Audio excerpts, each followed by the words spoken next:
think of what song would fit the lesson. But it's almost like we coordinated.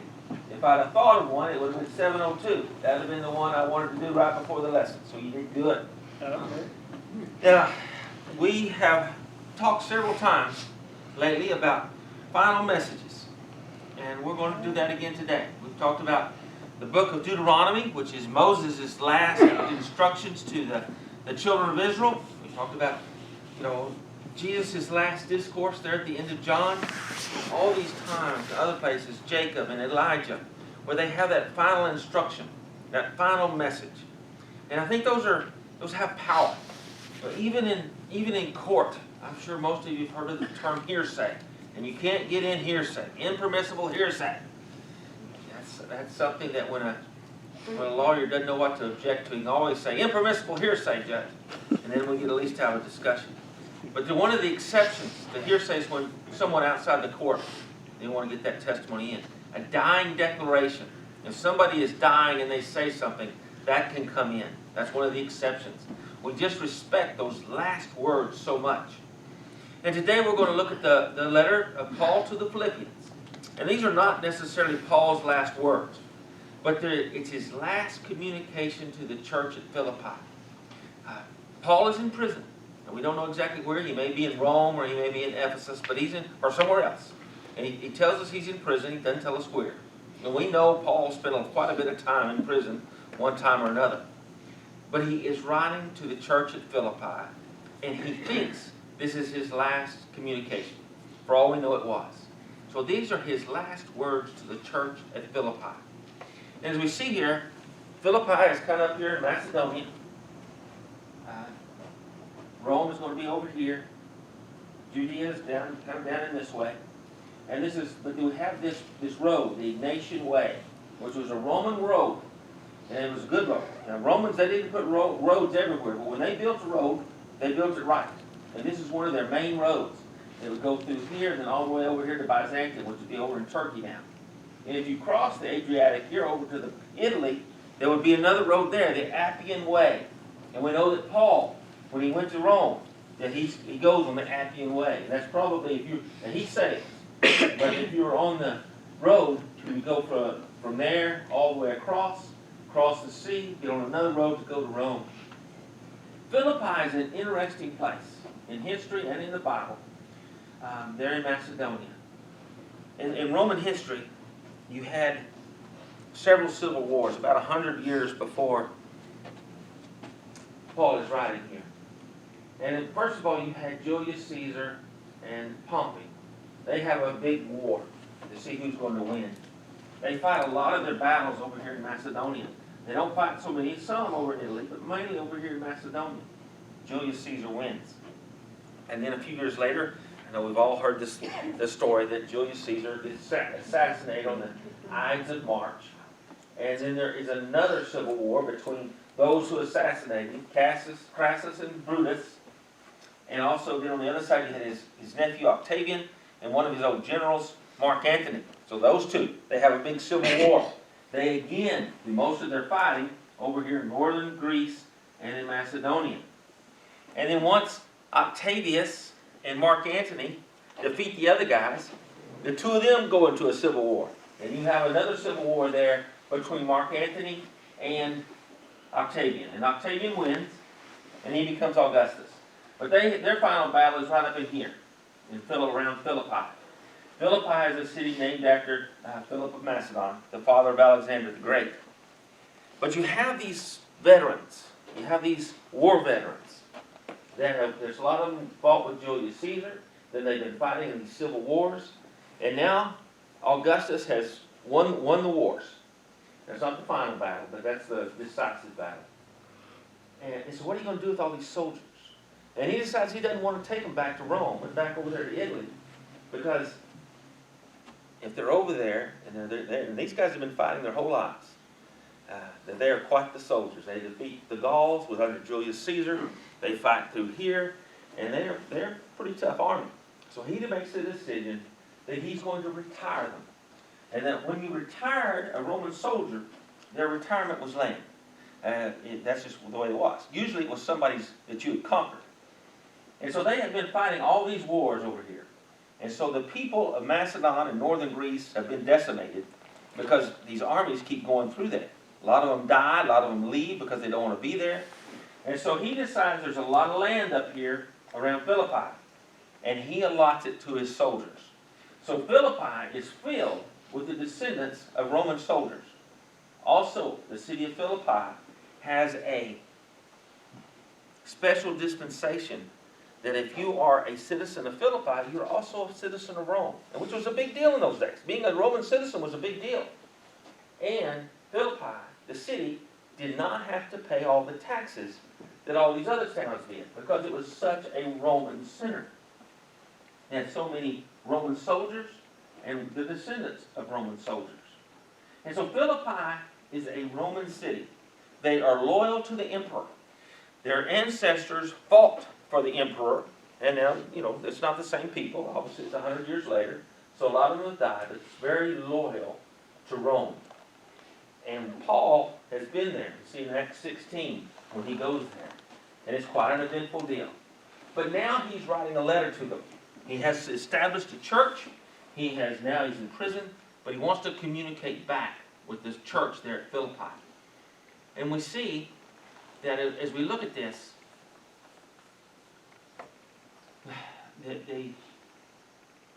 the letter to the Philippians, this verse to me is one of the most important verses in that whole letter. And I encourage you, Philippians is a short letter. It doesn't take that long to read. It doesn't take that long to listen to. And if you read the whole thing, if you sit down and read it, it's not going to take you long. Or if you listen to it, I know you can do it between the farm and Clarendon. You can listen to the whole thing. It doesn't take long. But here in the first chapter, we kind of have a thematic verse talking about what the whole letter's about. Only let your manner of life be worthy of the gospel of Christ. So whether I come and see you or am absent, I may hear of you, that you are standing firm in one spirit, with one mind, striving side by side for the faith of the gospel. And that verse just really, it's got a lot of gospel in there. Let your manner of life be worthy of the gospel of Christ. Many times I think we try to make things too complicated. And sometimes if we just look at this and it says, live your life the way you should. There's a preacher I listen to sometimes, and he says, do what's right. You know what's right. Live your life the way that's right. Don't be stupid. And I think that's kind of similar to what Paul is saying here. Is he's talking about it, and live your life the way you should. And let people see you live your life the way you should. To be with one mind, striving side by side for the faith of the gospel. And we see that over and over in the book of Philippians. Be of one mind. Have the mind of Christ. Stand together and work together. And let people see that. And we're going to spend with not so much a series, but we're going to come back and forth to the book of Philippians over the next few weeks. And we're going to look at some themes that run out. We're not going to try to do every verse, but we're going to look at some themes that run throughout the book of Philippians. We're going to look at some of the things that I think Paul, in his last words to the church at Philippi, and also, let's also think that those words are to us. If somebody was coming down and writing a letter and say, this is the last thing I want to tell you, and this is the Apostle Paul, and this is the last thing he wants us to know. Now, I know that we're not the church of Philippi, obviously, and it was directly to them, but it also speaks to us. And one of the things that Paul wants them to know is that living a life in Christ is living a life of joy. That this book starts with joy. It ends with joy. Rejoice in the Lord always. Again, I will say, rejoice. And when we think of joy, I don't know that we always think of joy as being part of the Christian walk. It very clearly is. Whether that's this letter, or whether we go to Galatians and we see that joy is a fruit of the Spirit, that it's something that we receive from God, not just on our own. but it's something we receive from God. Let's remember that the life in Christ is a life of joy. Well, as we look at this, we're going to read, let's go to Philippians 1, and we're going to read 3 through 11. 3 through 11. I thank my God in all my remembrance of you, always in every prayer of mine for you, all making my prayer with joy, because of your partnership in the gospel from the first day until now. And I am sure of this, that he who began a good work in you will bring it to completion at the day of Jesus Christ. It is right for me to feel this way about you all, because I hold you in my heart. For you are all partakers with me of grace, both in my imprisonment and in the defense and confirmation of the gospel. For God is my witness, how I yearn for you all with the affection of Christ Jesus. And it is my prayer that your love may abound more and more with knowledge and all discernment, so that you may approve what is excellent. So be pure and blameless for the day of Christ, filled with the fruit of righteousness that comes through Jesus Christ to the glory and praise of God. Now we look at this, and this is a prayer of Paul for the church at Philippi. But when we look at this, it says, therefore, always in every prayer of mine for you, all making my prayer with joy. That he prays with joy for the church at Philippi. But then in verse 5 we have right here, because. Why is his prayer such joy? Because of your partnership in the gospel from the first day until now. Now we see that Paul has a relationship with this church at Philippi. And he says, because of your partnership in the gospel, that's why I have this joy. That we see that they have this togetherness. That he had that verse before. This one. Only let your manner of life be worthy of the gospel of Christ. So whether I come and see you or am absent, I may hear what you are standing firm in one spirit, with one mind, striving side by side for the faith of the gospel. That we see this, that they are side by side with one mind. And we see here that it is because of your partnership. It is that partnership with one another and with Paul that gives him this joy, that has this work towards the gospel. And then again, just a little bit later, that same one. It is right for me to feel this way. It is right for me to have joy about you all, because I hold you in my heart. For you are all partakers with me of grace, both in my imprisonment and the defense and confirmation of the gospel. That we see here, again, that we have this partaking. All of them partaking together. And we know that in Peter, 1 Peter, 2 Peter, it tells us, this is Peter saying a very similar thing.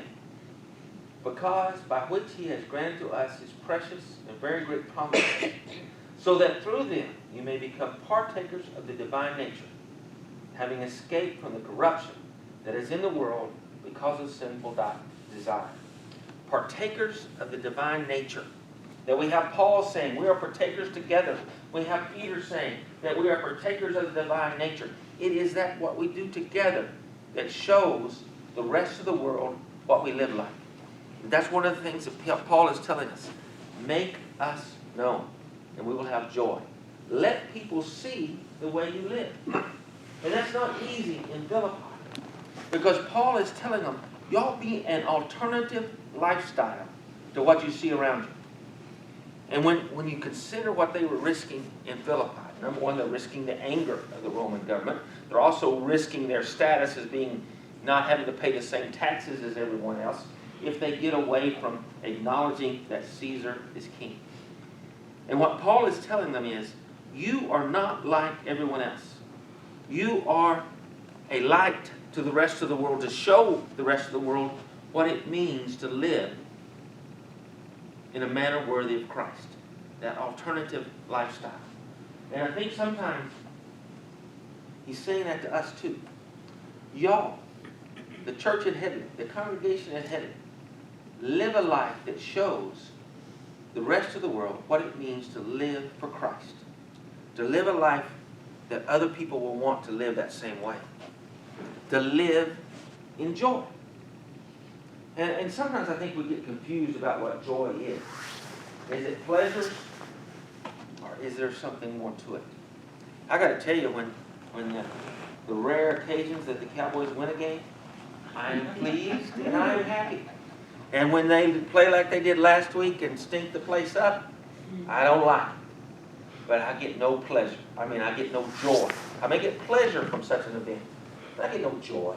That doesn't affect the way I live. C.S. Lewis, he made a distinction. Wrote a whole book on the difference between joy and happiness, or joy and pleasure. And he says pleasure or joy is something that happens to you. That you can go out here and you can go to a ball game and you can enjoy it, or whatever it may be. And you can get pleasure from that event. But joy is much more about who you are, as opposed to what happens to you. Pleasure and happiness can happen to you. And there's nothing wrong. I'm not saying anything wrong with that. I'm just saying that joy is more than that. Joy is who you are. We have a whole industry in our world that its one goal is to tell you what will give you pleasure. It may be the new shampoo, or it may be the new watch that has some new features, or a new phone that has new features that until you saw the advertisement, you didn't even know those existed. But now that you've seen it, you say, man, I need that. Now, how susceptible is that as anybody? Or it may be. If they cut out a new program, they'll give you more hair on the back of your head. And that'll make your life so much different. They're good at it, convincing us of what our pleasure should be. That you will get pleasure from hair on your head, or from the new shampoo, or the new car, or the new iPhone, whatever it may be. And we want you to buy it. And what Paul is saying is don't get caught up in what other people are telling you. Live your life for Christ, and that's where you will be. Obtain joy. Now, we went to the movies the other night. Kim had read a book called, what's it called? Man Called Otto. Man Called Otto. What's And she kept saying, we need to go see this movie. It's a good book. And she kept saying, the guy in it is a grumpy old man like Lynn. and so we went to see it.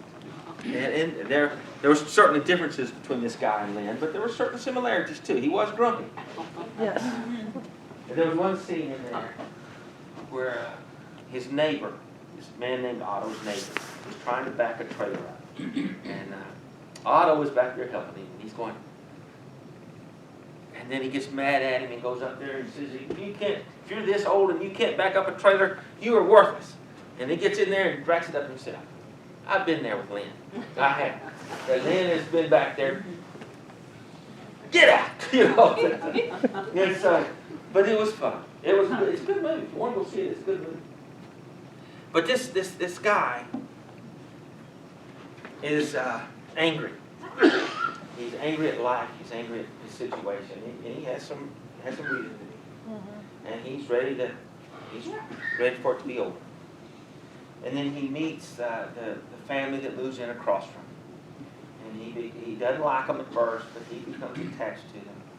And as his focus changes from his inward focus on what's happening to him to what's happening around him and the people that are around him and his neighbors, his perspective on life changes. And that, again, reminds me of Lynn. Is that, because Lynn he could get angry, and he could get very focused on himself. But when he would look out, he would look at his family, or particularly his nieces and nephews, not his brother and sister, but his nieces and nephews, his attitude would change. I know from talking to his students at school that sometimes when he would go to school, that his focus would change. When he got his focus from on himself and onto others. When we start looking outward. But also there was a point in there in the movie that I think is important. Is that when he asked for help, his attitude changed. And sometimes I think that we have to be willing to accept help, whether that's from one another or from God. That we have to recognize that sometimes we need help. That we can't just say, get out of the truck, I'll back it up myself. That sometimes we need to let others help us. And that made a difference in his life. And I think it's an important point to remember, is that we are looking for joy. It is as we are together, as the church at Philippi was together, and they were together with Paul, that they worked together with one mind, and they lived a life of joy.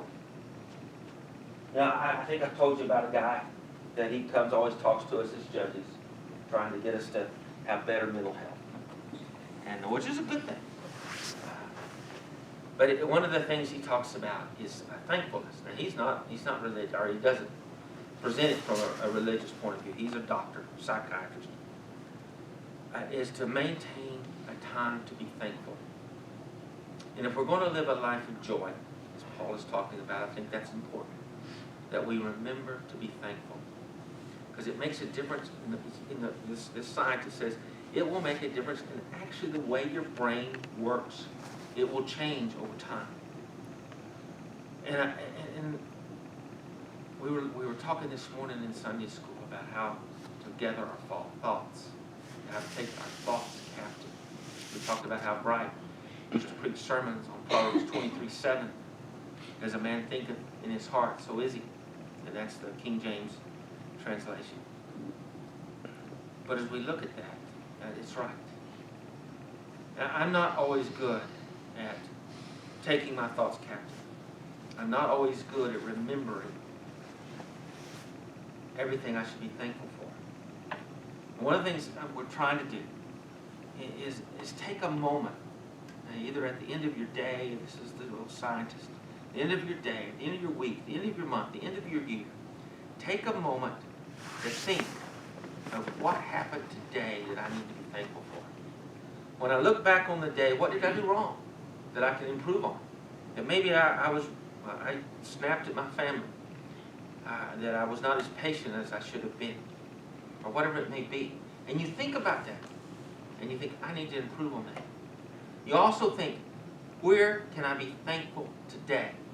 What did I see Christ working today? Did I see it in a person as they were kind to someone else? Did I see it in nature? Did I see it in the flight of a bird, or the way a dog worked, or whatever, my sunrise? But take a moment to think, where did I see God working in my life today? And now this guy recommends writing it down, and that's fine. I'm not telling you to write things down. But it's a good idea. But take time to think, how has God blessed me today? And how can I be thankful for that? And how can I work tomorrow to be a little more aware of what's going on around me? And I think that's one way that we can get joy into our lives. And one of the things that is that Paul is telling the Philippians is to live this life worthy of Christ and let other people see it. And when we look at the New Testament and we look at those conversions that we see over and over, so many times, the people are converted to Christ by what they see others doing, not by some great. Sometimes it's by a great sermon, it is. But usually it's about seeing the way people live and them wanting to follow that. And are we giving the world anything to see? Are we, as a congregation, letting people see the love that we have for one another? The way that we partake in the divine nature together. And one of the great things about the church is that, well, I talk a lot about the congregation here at Headley, and I intend to. But we also need to remember that all over the world, people will be taking the Lord's Supper this morning, that they will be partnering with us in living the way Christ wants us to. Now this next one is kind of a little bit off, but I read that. It's in our passage that we read this morning. Hold you in my heart. And I thought, there's a lot of backlash in the world today about saying, there's a tragedy, and we do want to keep all the violence that we've seen all over our country in the last month, keep those people in our prayers. But there's a backlash a bit saying, they're in our thoughts and prayers. Let's keep them in our thoughts and prayers. And I understand why. Because again, it kind of goes back to what's in your heart. It's easy to say. It's easy to say. And many times I think it's said by a politician because they think that's what they're supposed to say. Maybe that is. But there's a lot of backlash that other people are saying, I don't like that statement. You're not doing anything. And then I read this passage, and Paul said, I'm holding you in my heart. And so I think that if we think when we want to have somebody in our thoughts and prayers, and it's what's about it. It's how you mean that is what makes the difference. There's nothing wrong with that statement. Some people may take it a little light.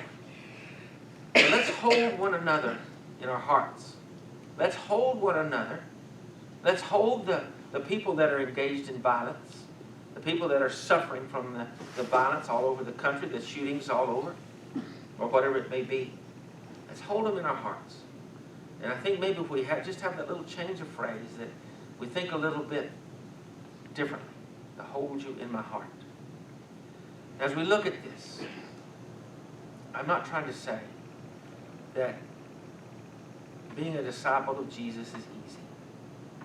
That it's not just words that we say. This is Philippians 1:6 from. No, I'm sorry. This is Philippians 1:6. This was a different passage that I'm thinking of. This is a good one. Is that we want to remember that joy is a gift of the Holy Spirit. It is a fruit of the Spirit, and it comes from God. And here it tells us that I am sure of this, that he who began a good work in you will bring it to completion at the day of Jesus Christ. That God began the work in us. It's God working in us, not us gritting our teeth. It is not. It is letting God work in us. And if we take that time to let us examine our lives, as Paul tells us, examine yourselves.